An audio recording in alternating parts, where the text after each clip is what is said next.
Hi, we've managed to snag a couple of minutes of time with Alex Perkins, art director at Evolution Studios, who are working on Driveclub.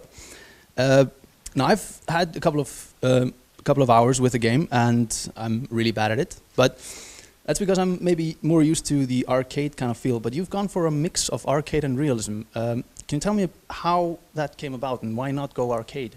We went for a broad church of handling models. So it's something that's really easy to pick up, start learning to play, and then as you start progressing through the game, you'll actually start to see the depth and subtlety between each cars and all the different handling types. So it's gets you in nice and easy, and then draws you in and drags you deeper and deeper until the point you're racing along with some of the best people in the planet. Right. You have really realistic visuals, and it looks absolutely stunning. But so why haven't you gone the opposite route to, you know, more of a kind of a Gran Turismo, Forza realism? Well, we wanted to really get the visuals looking as stunning and as realistic as possible, because it really draws you into being in these places, these locations, and these stunning cars.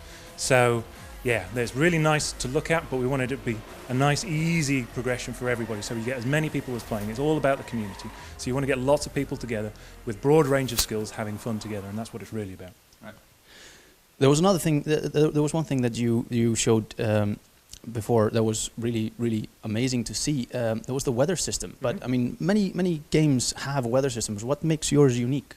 Ours is unique both in its visual representation, so the level of detail, the subtlety of change between night and day, the cloud formations, and then how it gets wet. But not only that, it's fully dynamic. So you can start a race in the dry, finish in the wet. You can do a full thunderstorm for the entire race, or it can go wet, dry, wet, dry, wet, dry. You know, it's all about that variation and combination. We want people to keep coming back to these tracks, keep replaying. With the way the system's set up, and because it's procedurally based and it's got lots of variation, you'll see conditions that I've never seen, and I've been playing the game for 2 years. Right. Another thing was the photo mode.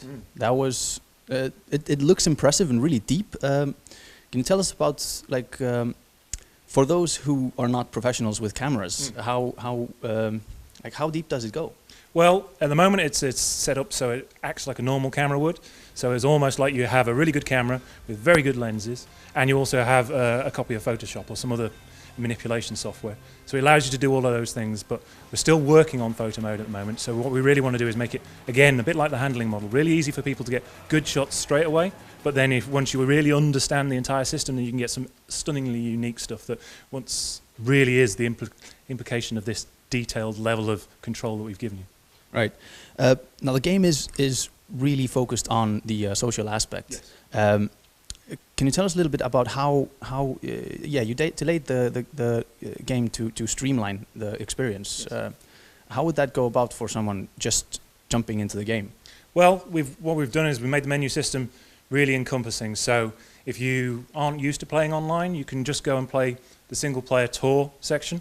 But because of the way that's set up, that's very similar to our event system as the online. So it's not a very big leap from one to the other. Plus, with the challenge system that's embedded into that, you can go through every race you've ever played, find something you think you've done really well, and with one button press, you could share it with just your best friends, other race teams, and then possibly the entire community. The good thing is, the more people you share it with, and the more people that get involved, the bigger the fame score you get. It doesn't matter whether you come last, the more people that are there, the more fame you get. Right. But for a game that is so socially focused, there are a couple of features that you might consider missing. Can you explain why there's no split screen, for example, offline? Split screen was one of those things that we certainly played with. From our research on the Motorstorm games, very few people used it. More people tend to sit at home and play individually and then act as a community online, so much like a social network. It's not something you do. You don't sit with Facebook sat next to somebody. It's all about actually branching out across the world. Right. And another feature that, like, I know a couple of petrol heads who the thing that they love to talk about when they get together is customization, the tuning. Yeah. Why is there no tuning in Driveclub? Well, that was to give a nice level playing field for everybody. You know, we don't want it so that somebody has one type of Aston Martin that's so much better than another. So it's a case of when you accept a challenge, you already have that car. So you've got a balanced playing field. It's all about how good you are as a driver, how good you are when you're trying to get the fame. It's not about how good you are at tuning. It's trying to make it as broad and accessible as possible. Right. So, with all things considered, how confident are you that the amount of content you've created will be enough to support a solid player base for as long as you hope the game will last? Well, because of the handling model and its broad range, we've got a large amount of variation from vehicle to vehicle. You can really tell the difference, even if they're in the same class. So there's 5 classes, but if you just pick one car from the class and then pick the next one, you'll feel the difference. So there's a massive amount of gameplay difference just on swapping vehicles. And then with 55 tracks and completely interchangeable variable weather conditions, and then it's all dynamic. On top of that, it's procedural, so there's lots of randomness to it. So you really will see lots and lots of different things. Even if you just keep playing the same track over and over again, it'll look and feel different, even if you're playing in the same car. That's all the questions we have for Driveclub, and it looks beautiful. When is it out? It's out in Europe on October the 8th. Right. Look forward to it.